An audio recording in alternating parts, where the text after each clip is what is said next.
Welcome to my channel. It's time for Ask Divorce Coach. This week we're talking about what are the divorce steps? What does getting a divorce look like? Stay tuned.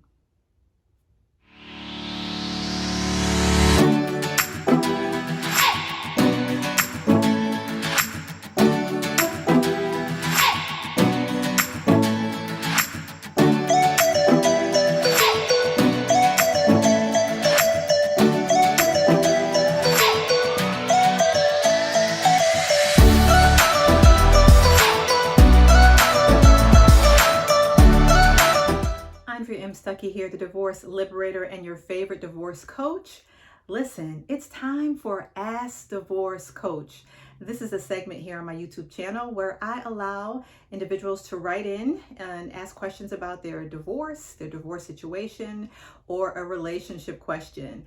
And I'm a divorce coach, and I've personally been divorced twice. So I've been in this space, and I know exactly what those challenges look like. And make sure that you write in and send in your question.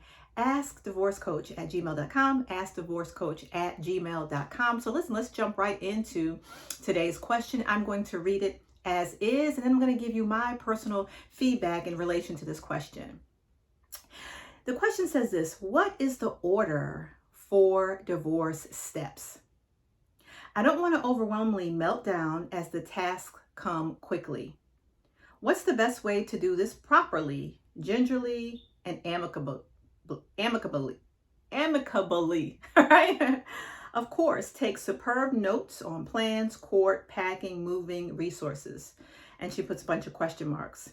Divorce request, vehicle, furniture, filing for accrual treatment. MS added this as a reason. I'm not really sure what that means. So I'm going to elaborate on what is the order for divorce steps. Now, first of all, give this disclaimer when we talk about specifics in relation to divorce. I'm not an attorney. This is not any type of legal advice. I am a certified life coach. I work with separated and divorced women, and I've also been divorced twice. And as of this taping, currently out of my marriage over 10 years. Okay, that's what I bring to this table here, right? So here's the thing, and I wrote some notes because I think it's very, very important, and you guys are going to hear me say this over and over because I think it's important that you know.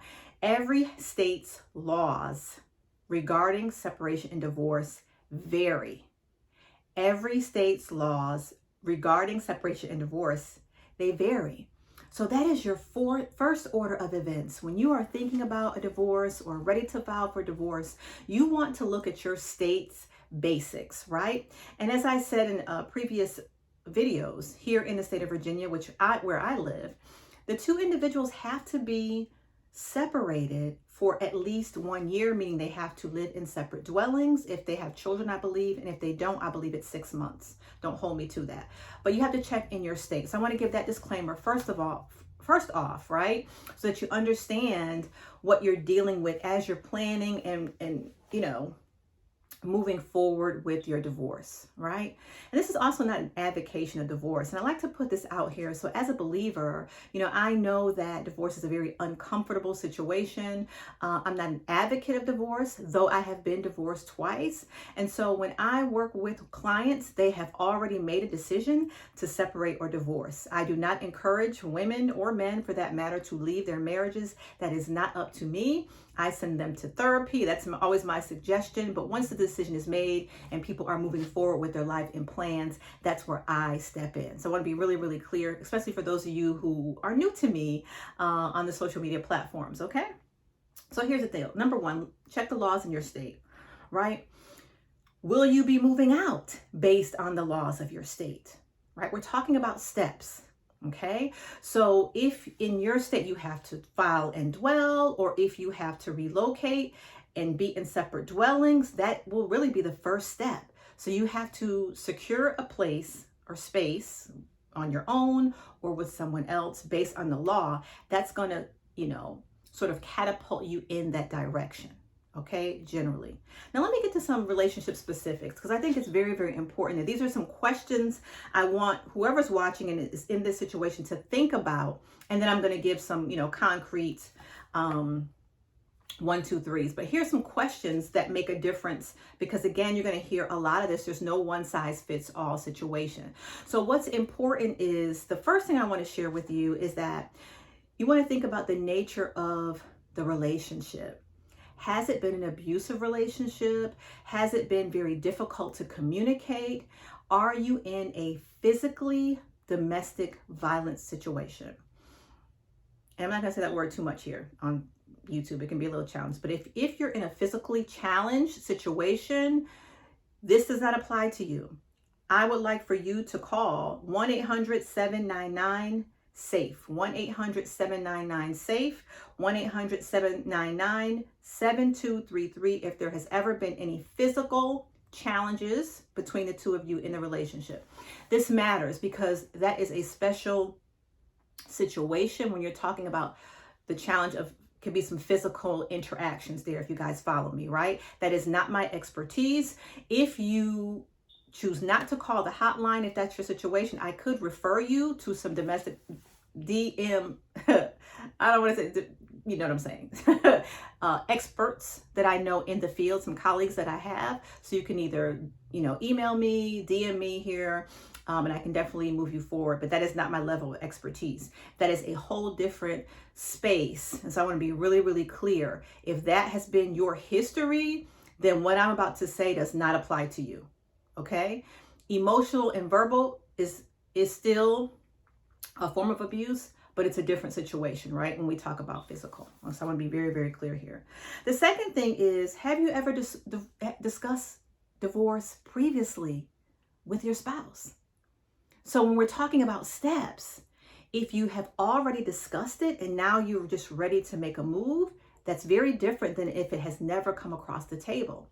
And so depending on the nature of the relationship will depend on if you need to have as this client said, I say client, it's not a client, but as this person said here, amicable, right?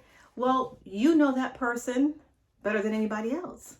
Are you able to have amicable communication? If you are, that's where you want to start. If you think it's going to be challenging, that may not be where you want to start.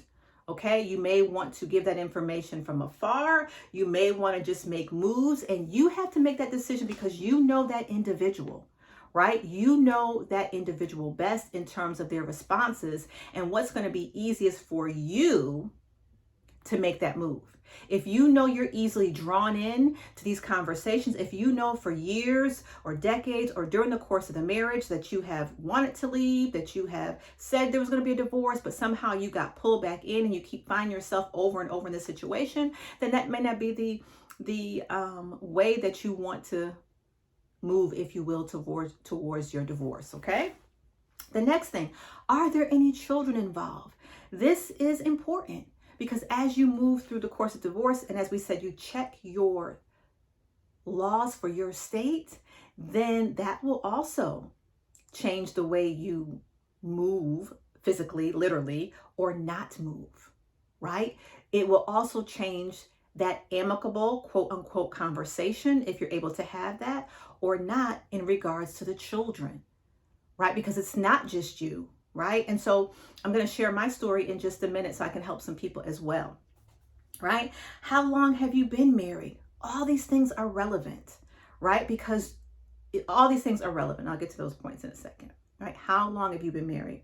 And then lastly, in terms of questions you ask yourself, and you're talking about steps to divorce, are you employed?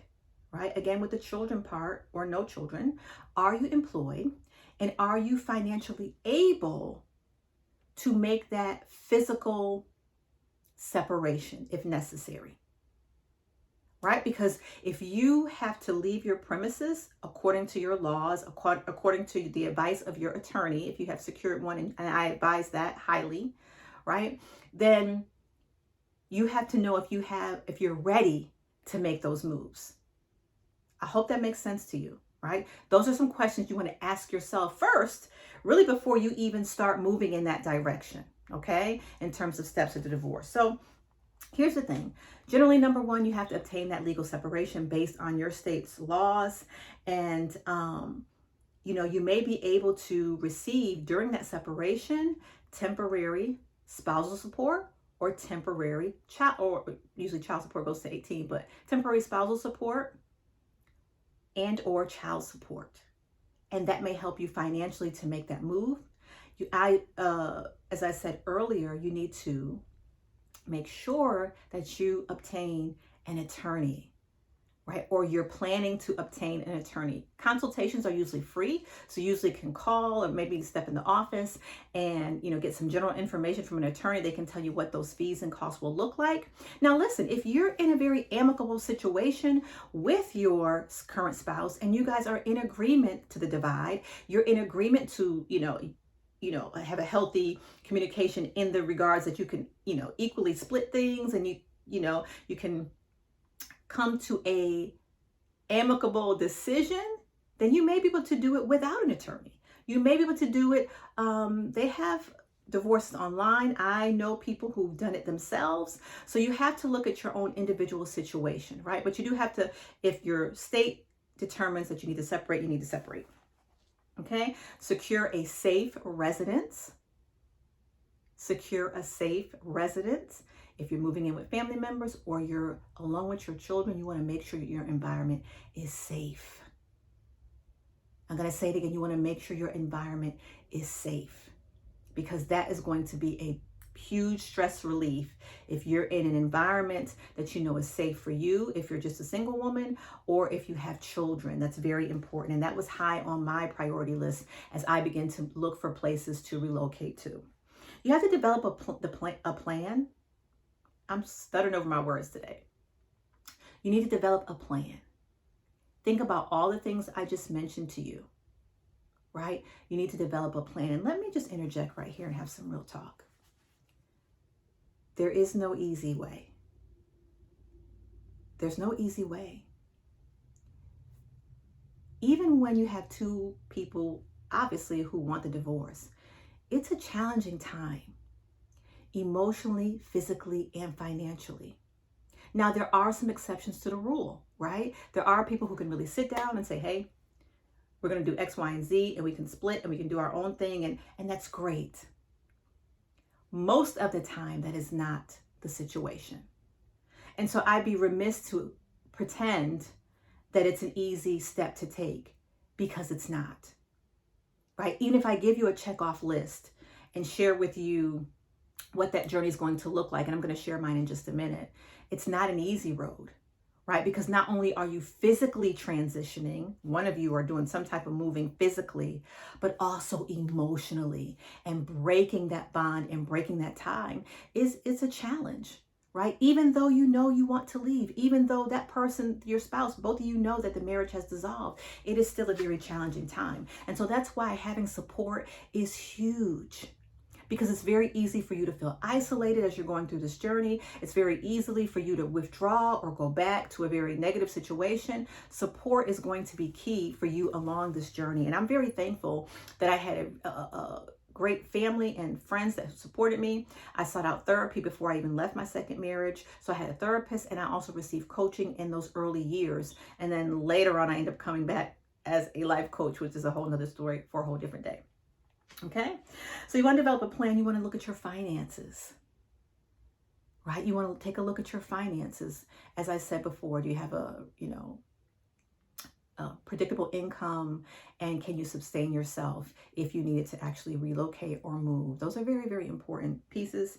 The residence of your location, will you stay far? And that's why your laws are important. You don't want to be in a situation where you find yourself being the person who's deemed as abandoning the marriage. So you want to be very careful. You want to look again at your state's laws in terms of divorce. That's all public knowledge, and it may take some time of yours to do the research, but it's so worth it, because you don't want to find yourself in a really negative space in terms of with the law, right?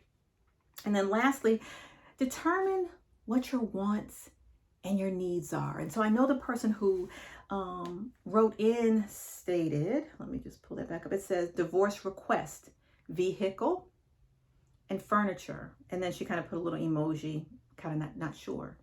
And these are real questions you want to ask yourself. What are you willing to lose? What are you willing to lose? Now, here's some meat for you. I've coached countless women who stayed in relationships because they didn't want to lose their house, stayed in relationships because they didn't want to lose their income level or their socioeconomic status. And here's the reality. When you go through a divorce, there's going to be a financial change. Facts. It doesn't matter what income bracket you're in, but if you both are working, you have two incomes that will now become one and one, or you have one income that generally becomes none if somebody's not working or very minimal. So there is going to be some type of financial transition. And you have to determine what your wants and what your needs are as you're going through this journey, right? And so for me, I had to take a lot of physical loss, tangible items, right? After a 13-year marriage, those of you who've been married over 10 years, even 7 years, you acquire a lot of things, right? Assets, retirement accounts, maybe property, bank accounts, investment accounts, all those things, right? So you have to determine what you want. But for me and my girls, I wanted our freedom and I needed my peace. And I took a great loss financially. Now, for me, I don't regret it at all. The Lord has provided and we have been fine. I've been able, as I said in the last video, my girls and I have done tons of things, right? But there was a difficult transition, absolutely. But you have to determine that now, right? Because when you get in the courts and the laws come forth and the attorneys get to battling, you may lose some assets. And there may be some surprise that you're not expecting. And so I want you to be prepared for that emotionally and mentally, right? So when you go in now, what if you lost everything? Is it worth it? Now, there's no right or wrong to this. Let me just be really, really clear. There is no right or, because it's your life. It's your journey. Who's ever watching this, everyone's situation is different. But as you're moving in that direction, you definitely want to think. And so for me, I took a chance. I was underemployed. I moved my girls. We moved 20 miles away into a brand new community, and I was underemployed. I immediately started picking up hours. I immediately gained my peace. I immediately see my girls' personalities shift and change. And we had some bumps in the road. I put them in therapy. I had myself in therapy, right? And we just took it one step at a time.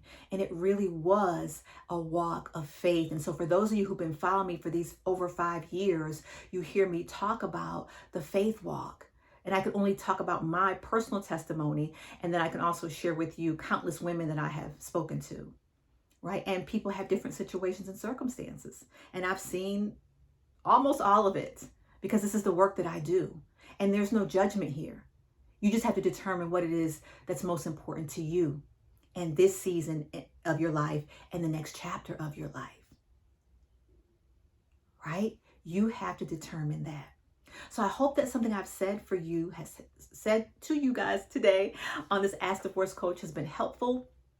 If you have any more questions or you like follow up, for the person who wrote in, if you want to give more details as what happened in the first Ask Divorce Coach question, I will definitely come in and I can do an addendum, if you will, with more information. I have no problem with that. But I'd love to hear your feedback. Please, you guys, drop a comment in the comment section. Let me know if you've gone through a divorce.